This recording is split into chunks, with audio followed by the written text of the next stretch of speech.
Break के बाद आपका स्वागत है। आप देख रहे हैं चुनावी महाकवरेज नेटवर्क 10 पर। गुजरात में बीजेपी 146 सीटों पर फिलहाल आगे चल रही है रुझानों में। गुजरात में कांग्रेस 22 सीटों पर आगे है, तो वहीं आप 9 सीट पर आगे चल रही है। गुजरात में अन्य 5 सीटों पर आगे है। वहीं अगर बात की जाए हिमाचल की, तो हिमाचल में कांग्रेस और बीजेपी में कांटे की टक्कर देखने को मिल रही है। हिमाचल में कांग्रेस 37 सीटों पर आगे है, तो वहीं बीजेपी 28 सीटों पर आगे है। हिमाचल में अन्य 5 सीटों पर आगे है। गुजरात चुनाव की अगर जानकारी आप तक पहुंचाएं तो आप देख सकते हैं चुनावी महाकवरेज। इसमें आपको बता रहे हैं कि बीजेपी 146 सीटों पर आगे है गुजरात में, और वहीं कांग्रेस 22 सीटों पर आगे चल रही है।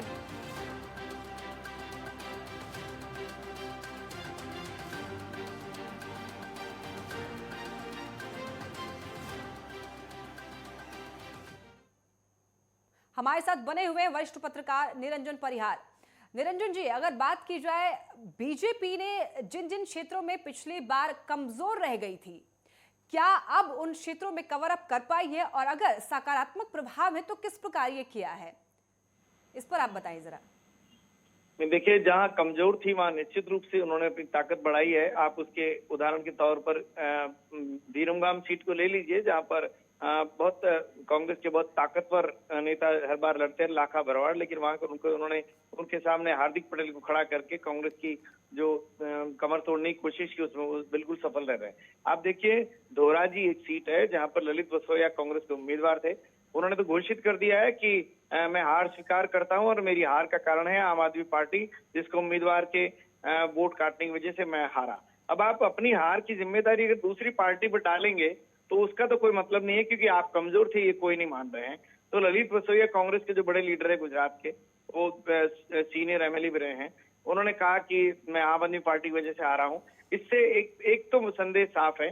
आप देखिए कि अब तक सुबह से लेकर जब तक वोटिंग शुरू हुई है तब से लेकर आम आदमी पार्टी 8 से 10 सीटों के बीच में ट्रेंड कर रही है। उससे न तो ऊपर गई है और न नीचे गई है। लेकिन कांग्रेस 27 से 17 पे आई, अब 17 से वहां पर 19 तक आ रही है। तो इससे समझिए कि कांग्रेस की हालत जो डगमगाने वाली दिख रही है, कितने वोट आगे जा रहे हैं, कितने पीछे जा रहे हैं, उसकी स्थिति बड़ी नाजुक दिख रही है। और इसी से हमें समझना चाहिए कि कांग्रेस ने अपनी जगह बचाए रखने की कोई कोशिश नहीं की, क्योंकि 77 सीटों से आप सीधे 19 सीटों पर आ रहे हैं, और हो सकता है कुछ सीटें आगे बढ़ जाए, लेकिन मुझे नहीं लगता कि किसी भी हालत में शाम होते होते भी सारी सीटें आ जाए। तो हर हाल में कांग्रेस 28 सीट से ऊपर जाती हुई नहीं दिखती, क्योंकि अभी कांग्रेस जहां जहां पीछे है और जो 20 सीटों पर जहां पर आगे है वहां भी वो बहुत मार्जिनल आगे हैं, 2-3 हजार, 4 हजार, 5 हजार वोट से आगे। जबकि बीजेपी की सारी अधिकांश सीटें जो हैं वो करीब 20-22 हजार से ऊपर से आगे उनके उम्मीदवार हैं। तो सूरत जिले की आप देखिए बात करेंगे तो 16 सीटों में से 13 पर बीजेपी आगे है। सुरेंद्रनगर में 5 में से 4 सीटों पर आगे और 1 पर कांग्रेस आगे। इससे मतलब कांग्रेस, और तापी एक बहुत नया सा जिला है, वहां पर 2 सीटें हैं, तो दोनों पे बीजेपी आगे चल रही है।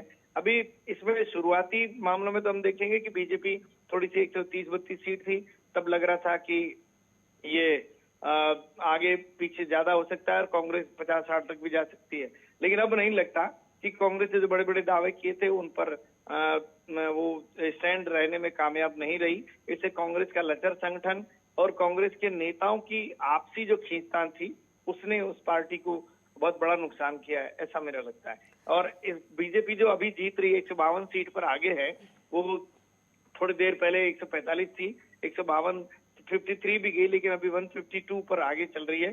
तो मुझे ऐसा लगता है। निरंजन जी, आप बने रहे, अगला सवाल भी आप ही से लेंगे। इस बीच रुक कर लेते हैं बड़ी खबर की ओर। नेटवर्क 10 पर चुनावी माह कवरेज में एक और अपडेट। हिमाचल में कांग्रेस 33 सीटों पर आगे, रुझानों में 33 सीटों पर आगे है कांग्रेस। बीजेपी 31 सीटों पर आगे, तो ये कांटे का टक्कर आप देख सकते हैं।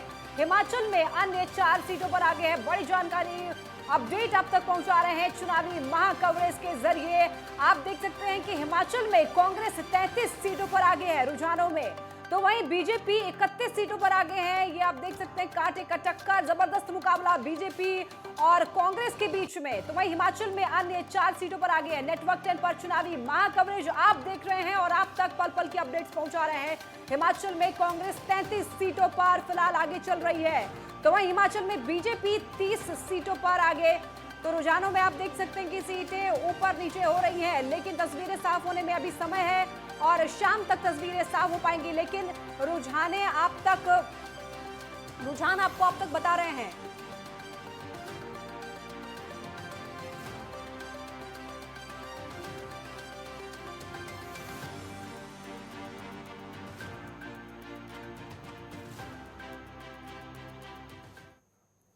हमारे साथ बने हुए हैं निरंजन परिहार, वरिष्ठ पत्रकार हैं।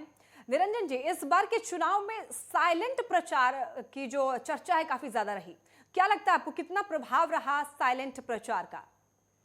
देखिए, साइलेंट प्रचार तो कांग्रेस कहती रही कि हम बहुत साइलेंट प्रचार कर रहे हैं, और प्रधानमंत्री मोदी ने भी कहा था कि कांग्रेस साइलेंट प्रचार कर रही है। वो ऐसा कह के उन्होंने कांग्रेस की स्थिति को उन्होंने स्थापित कर दिया कि बहुत साइलेंट प्रचार, और कांग्रेस इस भ्रम में रही कि बीजेपी को ऐसा लग रहा है कि हम साइलेंट प्रचार कर रहे हैं, जबकि ऐसा कुछ था नहीं। अगर साइलेंट प्रचार होता तो कांग्रेस 18 सीटों पर आगे नहीं रहती। देखिए, अभी मैं तो पूरा गुजरात इस चुनाव में पिछले 5 महीने से पूरा गुजरात घूमा हूँ। गुजरात के 132 विधानसभा सीटों पर मैं जाकर आया हूँ। मुझे इतना स्पष्ट है कि जहां जहां मैं गया वहां देखता था कि कांग्रेस के कार्यकर्ताओं में जोश नाम की कोई चीज नहीं है, और कांग्रेस के कार्यकर्ताओं में जो चुनाव के लिए काम करने की जो उत्सुकता होती है, उत्साह होता है, और अपने उम्मीदवार के प्रति जो सहयोग करने की जो प्रवृत्ति होती है, वो कहीं दिखी नहीं। उसी का ये कारण एकमात्र है। मैं इस पूरी स्थिति के लिए कांग्रेस की आज जो अभी तो अब मैं बता रहा हूँ कि वो 17 सीटों पर ही आगे है, और कांग्रेस के जो दमदार प्रदेश अध्यक्ष रहे अभी थोड़े दिन पहले तक, चुनाव के कुछ समय पहले तक अध्यक्ष थे अमित चावड़ा को मैं मानता था कि वो बहुत ताकतवर नेता है, लेकिन अमित चावड़ा जैसा लीडर भी अंकलाव में बीजेपी से सिर्फ 1 वोट से आगे हैं। इससे समझना चाहिए कि कांग्रेस की स्थिति गुजरात में क्या होने जा रही है। लेकिन फिर भी जो साइलेंट प्रचार की बात है, वो साइलेंट प्रचार जैसा कुछ नहीं था। कांग्रेस असल में कुछ कर ही नहीं रही थी, और नरेंद्र मोदी ने दिल्ली में बैठकर प्रधानमंत्री जी ने कह दिया कि कांग्रेस साइलेंट प्रचार कर रही है। देखिए, बीजेपी है ना, जो वो अपनी इन लोगों का इनके साथ में माइंड गेम खेलती है, और उस माइंड गेम का कांग्रेस शिकार हो गई। नरेंद्र मोदी जी ने दिल्ली में बैठकर कहा कि कांग्रेस बीजेपी के कार्यकर्ताओं को सोचना चाहिए कि ताकत से जुटें, क्योंकि कांग्रेस साइलेंट प्रचार में जुटी है। जब ये एक सेंटेंस कहा तो कांग्रेस में बड़ी स्फूर्ति आ गई कि देखिए, हमारे तो अंदर साइलेंट प्रचार चल रहा है, बीजेपी को कुछ करने मतलब हमको कुछ करने की जरूरत नहीं है। और वहीं पर वो लोग मात खा गए कि हमको कुछ करने की जरूरत नहीं है, हमारे नेता साइलेंट प्रचार कर रहे हैं, जबकि ऐसा कुछ था ही नहीं। तो कांग्रेस गुजरात में माइंड गेम का शिकार हो गई, और अब वो सिर्फ बीजेपी 152 सीटों पर आगे है, कांग्रेस 18 सीटों पर आगे है। और देखिए, बहुत बिल्कुल कर रही है बीजेपी। बिल्कुल सर, आपने सही कहा, और दोनों की तरफ से देखने को ऐसा ही मिल रहा है। हिमाचल में जहां कांटे की टक्कर है, तो वहीं गुजरात में बीजेपी बढ़त बनाते हुए आगे दिखाई दे रही है। फिलहाल के लिए आपका बहुत शुक्रिया हमारे साथ जुड़ने के लिए, अपनी बात रखने के लिए। तो वहीं हमारे साथ ईशा ठाकुर संवाददाता जुड़ गई हैं, और साथ में हमारे साथ केसी मलखानिया वरिष्ठ पत्रकार हैं, वो भी जुड़ गए हैं। अब आप दोनों से सवाल लेंगे। सबसे पहले ईशा, आपके पास आना चाहूंगी। हिमाचल से ये अपडेट अभी सामने आया, जहां पर ये देखने को मिला कि फिर से एक बार कांग्रेस बढ़त बनाते हुए रुझानों में आगे चल रही है। बिल्कुल लक्ष्मी, देखिए अभी थोड़ी 5 मिनट पहले की अगर हम बात करें तो दोनों बराबरी पर आ चुके थे, कांग्रेस 32 और बीजेपी 32। लेकिन अभी कांग्रेस के खाते में 34 सीटें हैं जिसमें वो आगे चल रही हैं। वहीं भारतीय जनता पार्टी की बात करें तो 30 सीटों में आगे चल रही है। वहीं निर्दलीय भी इस वक्त बढ़त बनाए हुए हैं, और दूसरी तरफ अगर हम आम आदमी पार्टी की बात करें तो अभी तक अपना खाता भी नहीं खोला है जिसमें वो आगे बढ़त बनाए। और यहाँ पर देखिए, नजरें तो टिकी हुई है बीजेपी और कांग्रेस के बीच में, बड़ा ही कड़ा और रोचक मुकाबला भी यहाँ पर देखने को मिल रहा है। लेकिन यहाँ पर यह भी देखना होगा कि 68 सीटों पर आम आदमी पार्टी ने अपने उम्मीदवार तो उतारे हैं, क्या अपनी जमानत जब्त करते हैं या बचा पाते हैं, इसमें भी नजरें टिकी रहेगी। दूसरी तरफ देखिए, मंडी की अगर बात करें, मंडी की चारों सीटों में इस वक्त भारतीय जनता पार्टी आगे चल रही है। निर्दलीय सभी उम्मीदवार इस वक्त आगे चल रहे हैं, जो बागी थे भारतीय जनता पार्टी से वो आगे चल रहे हैं। और यहाँ पर देखिए, अब भारतीय जनता पार्टी जुट चुकी है अपनी अगली रणनीति में कि अगर बहुमत का आंकड़ा 35 नहीं छू पाती है भारतीय जनता पार्टी, तो ऐसी क्या परिस्थितियां होगी और किस तरीके से मजबूती से सत्ता में काबिज होगा, किस जोड़ तोड़ से भारतीय जनता पार्टी दोबारा से सत्ता में काबिज होगी, इस रणनीति में इसमें जुट चुकी है माफ कीजिएगा भारतीय जनता पार्टी। और यहाँ पर देखिए बड़ा ही रोचक मुकाबला यहाँ पर हो चुका है और मौजूदा मुख्यमंत्री जयराम ठाकुर की अगर हम बात करें 15,000 वोट से लीड बनाए हुए हैं 5 बार सिराज से। ईशा, आपको फिलहाल के रोकना चाहूंगी, आप देख सकते हैं ये तस्वीरें, फिलहाल के लिए तस्वीरें दिखाना चाहूंगी। आप देखिए जश्न मनाते हुए ये तस्वीरें आई हैं बीजेपी पार्टी की तरफ से। ये तस्वीरें हैं जहां पर आप देखिए कि जश्न मनाना अभी से ही शुरू हो चुका है। ये गुजरात की तस्वीरें आपको दिखा रहे हैं। आप देखिए कि बीजेपी अभी से ही जश्न मनाना शुरू कर चुके हैं। आप देखिए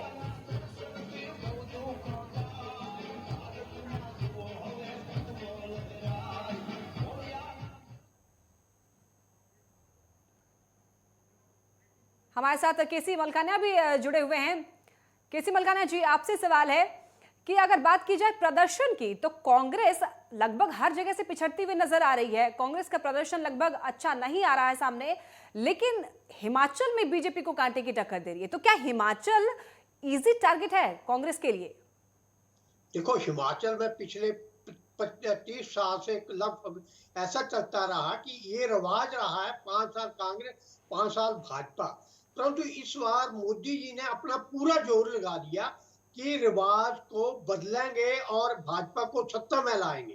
परंतु इसके साथ साथ भाजपा जो केडर बेस पार्टी, अनुशासित पार्टी मानी जाती थी, परंतु इस बार 1/3 मतलब 21 से 24 जो है बागी उम्मीदवार मैदान में उतरे हैं। उसका मतलब ये है कि भाजपा में फूट थी। जयराम ठाकुर और अनुराग ठाकुर, उधर प्रदेश अध्यक्ष जेपी नड्डा जो है, इनके लगभग गुट माने जाते थे। यहाँ तक एक बार जनसभा में अनुराग ठाकुर ने कह दिया कि प्रदेश सरकार काम नहीं कर रहे, हम तो प्रोजेक्ट लाते हैं, हम केंद्रीय विद्यालय ला रहे हैं, पर रेल प्रोजेक्ट ला रहे हैं, परंतु प्रदेश की सरकार जो है भूमि अधिग्रहण नहीं कर रही। तो जयराम ठाकुर ने बाद में कहा था ये बात हम बैठ के भी कर सकते थे, ये जनसभा में नहीं करनी चाहिए। तो ऐसा था कि इनकी फूट जो थी वो सामने आ रही थी और जो बाकी उम्मीदवार थे उन्हें इन कुछ ना किसी गुट का आशीर्वाद था, इसलिए 21 से 24 उम्मीदवार जो हैं वो बागी थे। इस कारण जो है भाजपा की जो थोड़ी सी स्थिति है वो खराब चल रही है। हालांकि जो सीटें आ रही है मोदी के नाम पे आ रही है, मोदी जी ने वहां प्रचार किया और मोदी वहां के प्रभारी रहे, वो एक एक उम्मीदवार को जानते हैं। कृपाल परमार को तो उन्होंने बैठने के लिए फोन भी किया। तो इसलिए ये भाजपा और कांग्रेस में इसमें टक्कर चल रही है। अगर बराबर का मैच रखता है तो कांग्रेस ने तो कल 30 ऐसे नेताओं को पार्टी से निकाल दिया जो बाकी थे या पार्टी के बरखिलाफ काम कर रहे हैं, परंतु भाजपा की नजर अभी भी कुछ बाकी उम्मीदवारों पर है जो जीत कर आए तो उनको दोबारा पार्टी में ले सके और सरकार बना सके। तो भाजपा जो है अगर बराबर सीटें आती है या 2-4 सीटें कम रहती है तो भाजपा सरकार बना लेगी, क्योंकि अब कांग्रेस जो है, कांग्रेस को डर है कि हमारे विधायकों को ना तोड़े, इसलिए दीपेंद्र हुड्डा या दूसरे नेता हैं वो वहां बैठे हैं। वो जीतने के बाद इनको कहीं ले जाने के मूड में है कि जब तक जो चुनाव होते हैं, चुनाव परिणाम आने के बाद भाजपा जो है हमारे उम्मीदवार को ना तोड़ सके, परंतु आजाद जो उम्मीदवार आएंगे, जीत के आएंगे, उनको जो है भाजपा अपने साथ मिलाने में सफल हो सकती है। कई जगह कांग्रेस के उम्मीदवार जो है, कांग्रेस पे जो बाकी उम्मीदवार हैं, जैसे हमीरपुर सीट है, सी शर्मा है, वो राजेंद्र जार के दामाद हैं, वो कई बार आगे चल रहे हैं। तो ऐसे में जो कांग्रेस में भी विद्रोही उम्मीदवार है, अब देखना है कि कहां जाकर नतीजा आता है, कितना सीटों का फर्क रह जाता है, क्योंकि 35 सीटें चाहिए। इसमें जो कांग्रेस आगे चल रही है, भाजपा थोड़ी पीछे है। अब कांटे की टक्कर चल रही है। जब तक अंतिम परिणाम नहीं आता तब तक हम नहीं कह सकते कि कौन पार्टी सरकार बनाएगी, क्या रिवाज टूटेगा या रिवाज कायम रहेगा। इसके लिए हमें 2-3 बजे तक इंतजार करना होगा। केसी मलकाना जी, वहीं आप जो है राष्ट्रीय पार्टी बनने की कोशिश में है और इस बार बिल्कुल टक्कर देने के फिराक में है इस बार आप, लेकिन ये जो कोशिश है आपकी वो कहां तक कामयाब हो पाएगी? वहीं अमित शाह ने यह भी कहा है कि एक सीट भी मिलना बहुत मुश्किल हो जाएगा आपको।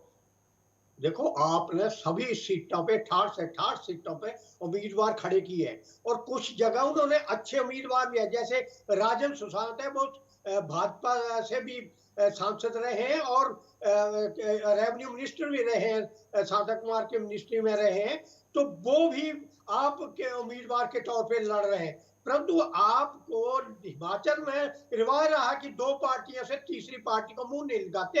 एक बार हिमाचल विकास पार्टी थी, वो सुखराम की, उन्होंने 2-4 सीटें ली थी, तो उन्होंने भाजपा के साथ मिलकर सरकार बनाई थी, क्योंकि उसमें भी स्थिति ऐसी थी कि भाजपा को पूर्ण बहुमत नहीं था और जो हिमाचल विकास पार्टी थी सुखराम जी की, उसकी 2-3 सीटें थी, उसके साथ मिलकर सरकार बनाई थी। इसलिए हिमाचल में कई बार छोटी छोटी पार्टियां आई, परंतु वो अपना अस्तित्व कायम नहीं रख रहे। और हिमाचल में तो पहले मैदान छोड़ गई थी आप पार्टी, पहले इन्होंने पूरा जोर लगाया कि हम आएंगे, परंतु इनकी पहाड़ की जो चढ़ाई है चढ़ नहीं पाए और इन्होंने मैदान छोड़ दिया। भले ही इन्होंने सभी सीटों पर उम्मीदवार खड़े किए हैं, परंतु अब देखना है कितनी सीटों पर ये अपनी जमात बचा सकते हैं और कितनी कोई सीट जीत सकते हैं या नहीं। इनके अस्तित्व की लड़ाई है इसमें हिमाचल प्रदेश। कहीं ऐसा तो नहीं कि आप ये सोच रही हो कि जिस तरीके से दिल्ली में फ्री की स्ट्रैटेजी काम आई है, उसी तरीके से वहां पर भी गुजरात और हिमाचल में भी फ्री की स्ट्रैटेजी वहां पर चलाएंगे और फ्री का लालच देंगे जनता को और वोट अपने नाम कर लेंगे? हिमाचल सरकार ने पहले ही उसको अपना लिया था। हिमाचल सरकार ने 150 यूनिट बिजली फ्री कर दी, पानी जो है फ्री कर दिया, हर घर में नल लगा दिए।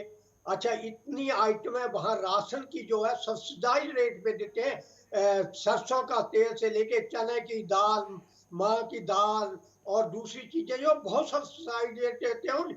जो प्रदेश के बाहर लोग रहते हैं वो वहां से अपने परिवार का राशन बाहर लेके जाते हैं और वहां अब गुट्ठा प्रणाली चलाई है, गुट्ठा लगेगा तभी राशन मिलेगा। तो लोग स्पेशली जब राशन नया राशन कार्ड बनता है या साल के बाद होते हैं, तो वहां जाकर राशन काटते हैं। और मैंने पीछे देखा कि जो डिपो होल्डर है गांवों में जा जाकर गुट्ठे लगवाते हैं, क्योंकि वहां राशन जो है बहुत सस्ता है और बहुत ज्यादा मिलता है। तो ऐसी पहले कर रखी है, बिजली पे 150 यूनिट फ्री कर रखी है, पानी वहां फ्री है और कई सुविधाएं दे रखी है, बुढ़ापा पेंशन जो है उसकी उम्र कम कर रखी है। ये सुविधाएं उन्होंने पहले देने की कोशिश की है, परंतु अब जो हिमाचल में जो है वो बहुत सारे लोग जो है एक्स सर्विसमैन है। अब कांग्रेस को जो फायदा है वो उसी का हुआ जो पुरानी पेंशन बहाल का मुद्दा उन्होंने उठाया, कर्मचारियों के मुद्दे उठाए और महंगाई का मुद्दा उठाया। इसके साथ साथ हिमाचल की जनता जो 5 साल ही देती है, अगर देखती है भाई सरकार ठीक नहीं काम कर रही तो बदल देती है। ये पिछले 30-35 सालों से चल रहा है, परंतु मोदी जी ने कोशिश की थी। देखते हैं अब वो कितने इसमें सक्सेस होते हैं कि ये रिवाज बदल सकते हैं या नहीं। केसी मलकानिया जी और ईशा, आप बने रहे हमारे साथ, फिर जुड़ेंगे आपसे। फिलहाल के लिए रुकेंगे एक छोटे से ब्रेक के लिए, जल्द लौटेंगे। देखते रहिए नेटवर्क 10 पर चुनावी महा कवरेज।